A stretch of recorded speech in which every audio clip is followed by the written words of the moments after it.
الله وبركاته. الحمد لله نحمده ونستعينه ونستغفره ونعوذ بالله من شرور أنفسنا ومن سيئات أعمالنا. عن أبي بكرة رضي الله عنه قال قال رسول الله صلى الله عليه وسلم: ألا أنبئكم بأكبر الكبائر؟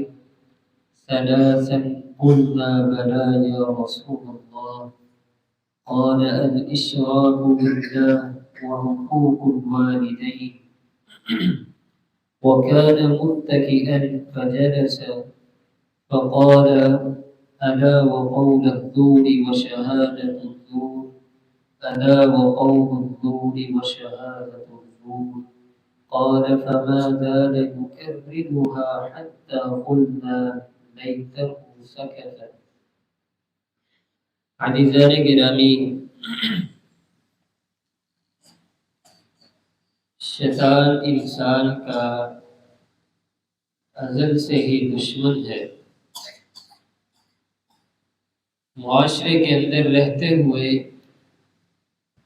انسان اپنے ظاہری دشمنوں سے بچنے کے لیے مختلف طرح کے طریقے اپناتا ہے، اور اپنی حفاظت کے لیے جو بھی اسے کرنا پڑے، جو بھی لوازمات اختیار کرنے پڑے، دنیاوی زندگی میں ظاہری طور پر اپنی حفاظت کے لیے ہر چیز کی قربانی دیتا ہے کہ میرے سانس بچ جائیں، میرے جسم کو کہیں خروش نہ آئے، خراش نہ آئے۔ اسی طرح انسان کے ایک روحانی دشمن بھی ہے، اور یہ وہ دشمن ہے جسے اللہ نے خود دشمن قرار دیا ہے، اور اس سے بچنے کے لیے جتنی محنت، کوشش، تگ ہمیں کرنی چاہیے، اس اعتبار سے ہم انتہائی کمزور ہیں۔ رسول اللہ صلی اللہ تعالی علیہ وسلم ارشاد فرماتے ہیں: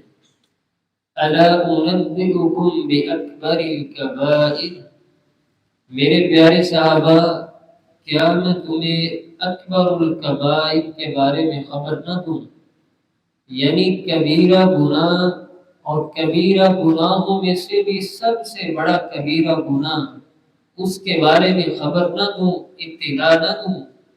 صحابہ کرام کہتے ہیں: اللہ کے نبی علیہ السلام کیوں نہیں، ہمیں بتلائیے۔ آپ نے فرمایا: الاشراک باللہ، اللہ کے ساتھ شرک کرنا، اللہ کے مقابلے میں کسی کو کھڑا کرنا، عبادت کے معاملے میں کسی کو سجدہ کرنا، نظر و نیاز دینا، بتوں کو پوجنا، یا اس ضمن میں جو بھی چیز آپ مراد لیں گے جو اللہ کے مقابلے میں آپ کے سامنے کھڑی ہو جاتی ہے اور اس کی تعظیم آپ بطور عبادت کرتے ہیں، آپ علیہ السلام ارشاد فرماتے ہیں یہ شرک ہے، اور شرک اکبر الکبائر ہے۔ اور اسی کے بارے میں ہی قرآن مجید میں اللہ تعالی ارشاد فرماتے ہیں: ان اللہ لا یغفر ان یشرک به ویغفر ما دون ذلک لمن یشاء۔ ہر قسم کے گناہ کی معافی ہو سکتی ہے اور امید کی جا سکتی ہے، توبہ کی جائے معافی مل سکتی ہے، لیکن یہ شرک ایسا کبیرہ گناہ ہے، اگر انسان اس پر توبہ نہ کرے اور ویسے ہی دنیا سے چلا جائے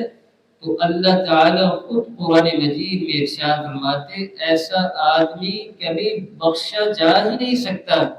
اس کا یہ گناہ ہی اتنا عظیم ہے، اتنا بڑا ہے کہ یہ نہ تو معافی کے قابل ہے اور نہ ہی اسے کل قیامت کے دن معاف کیا جا سکتا ہے۔ تو سب سے بڑا کبیرہ گناہ اللہ کے ساتھ شرک ہے۔ اور دوسرا کبیرہ گناہ نبی علیہ السلام اس حدیث مبارکہ میں ارشاد فرماتے ہیں: وعقوق الوالدین، والدین کی نافرمانی کرنا، ان کے سامنے اونچا بولنا، ان کی گستاخی کرنا، ان کی بات کو تسلیم نہ کرنا۔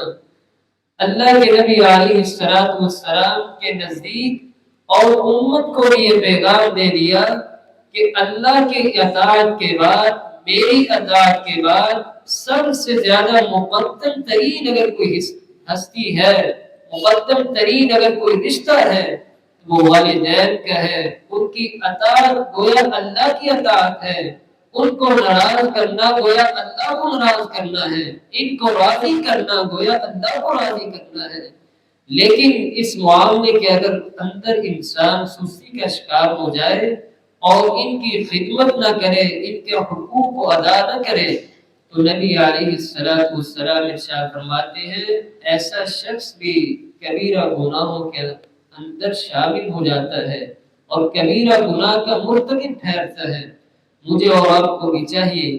کہ ان دونوں گناہوں سے اپنے آپ کو باز رکھے اور معاشرے کے اندر رہتے ہوئے اپنے کسی دوست کو، جاننے والے کو ان معاملات کے اندر ملوث پائے تو بحیثیت انسان، بحیثیت مسلمان ہمیں اس کی اصلاح کرنی چاہیے، نیکی والے راستے کی طرف لے کر آنا چاہیے۔ نبی علیہ السلام کے بارے میں جناب ابی بکر رضی اللہ تعالی عنہ بیان کرتے ہیں کہ آپ علیہ السلام نے جب ان دو گناہوں کا ذکر کیا تو ذکر کرنے کے بعد آپ نے اپنی پیٹ کو چھوڑ دیا، سیدھے ہو کر متوجہ ہو کر بیٹھ گئے اور فرمانے لگے الا وقول الزور، میرے پیارے صحابہ ان دو گناہوں کی سنگینی تو ہے ہی، لیکن اس کے ساتھ ساتھ ایک اور بڑا کبیرہ گناہ ہے، جھوٹی بات کسی کو کہنا یا کہی گئی بات کو آگے پروموٹ کرنا، الزام لگانا، بہتان بازی کرنا، زبان درازی کرنا، جھوٹی بات بولنا، جھوٹی قسم دینا اور کسی کے بارے میں جھوٹی گواہی دے دینا، یہ ساری چیزیں ایسی ہیں جو اکبر الکبائر کے اندر آتی ہیں۔ تو نبی علیہ السلام کی تعلیمات مجھے اور آپ کو یہ پیغام دیتی ہیں کہ مومن کا تو ہر لمحہ ہی قیمتی ہے اور اس قیمتی ترین لمحے کا تقاضا یہ ہے کہ انسان اپنی زبان کو نیکی کے کاموں میں تر رکھے، کلمات استغفار اور اسی طرح دیگر تسبیحات کے ساتھ اپنی زبان کو تر رکھے، بجائے اس کے کہ انسان اپنی زبان کو گناہ کے کاموں میں شامل کرے، گناہ کے کاموں کے اندر اپنے آپ کو، اپنے وجود کو لگا دے، تو یہ ایسی چیزیں ہیں انسان کی دنیا بھی تباہ کر دیتے ہیں، آخرت بھی تباہ کر دیتے ہیں۔ نیکیوں کا ذخیرہ جتنا بھی بڑا ہو، اگر یہ چیزیں انسان کے اندر پائی جائے تو وہ ساری کی ساری نیکیوں کا ذخیرہ ختم ہو جاتا ہے اور کل قیامت کے دن پھر اس انسان کو شرمندگی اٹھانی پڑے گی۔ اللہ تعالیٰ سے دعا ہے کہ اللہ تعالیٰ مجھے اور آپ کو اپنی زبانوں کی حفاظت کرنے کی توفیق نصیب فرمائے اور زیادہ سے زیادہ نیک کام کرنے کی توفیق نصیب فرمائے۔ وآخر دعوانا الحمد لله رب العالمين۔ يا رب لك الحمد كما ينبغي لجلال وجهك ولعظيم سلطانك، وإلهكم إله واحد لا إله إلا هو الرحمن الرحيم، سبحان الله والحمد لله ولا إله إلا الله والله أكبر ولا حول ولا قوة إلا بالله، سبحان الله وبحمده وسبحان الله العظيم، اللهم اشف مرضانا ومرضى المسلمين، اللهم اشفهم شفاء كاملا آجلا نافعا، اللهم اشف مريضنا وسقيمنا، أذهب الباس رب الناس واشف أنت الشافي لا شفاء إلا شفاءك شفاء الله يغادر سقما،